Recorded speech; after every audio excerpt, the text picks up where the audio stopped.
take care of me. I've got to kind of get my ducks in a row. Sure, okay.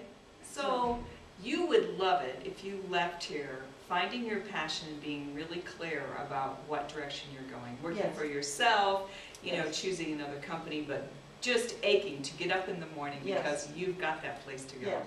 Fabulous.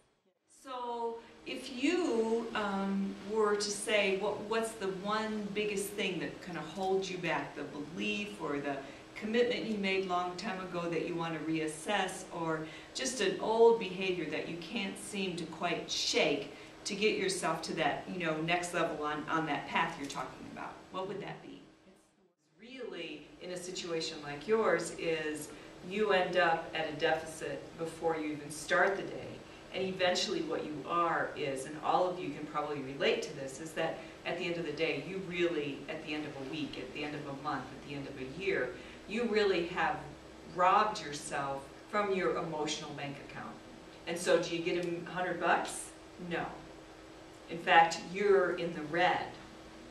Lots and lots and lots and lots. And so the first and most important thing is then, how do you restore that energy? And we're going to revisit that question a lot during this class.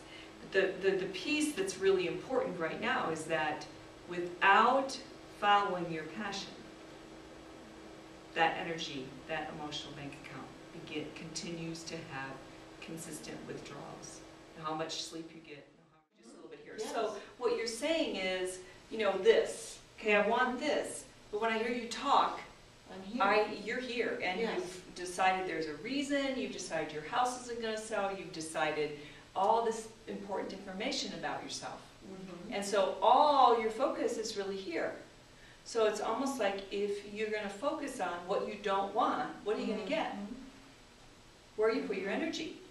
So the love is here, but I don't get any energy. When you talk about Hawaii, I don't get anything. It's like, I get more energy when you talk about here.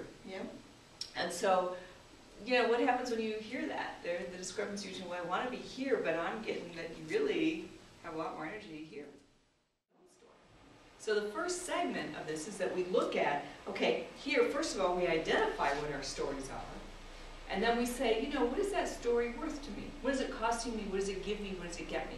And people say, well, it doesn't get me anything. And like I said last week, it does. It's absolutely getting you something, or you wouldn't keep doing it. So what advantages do our stories have for my dreams? And a strength overused, or a story overused, can also become our downfall. So where did my story become too much of driven, do it just because that's my story, balanced with, well, this is my life, and how would I like my life to look? And so there's the balance of, is that story really working?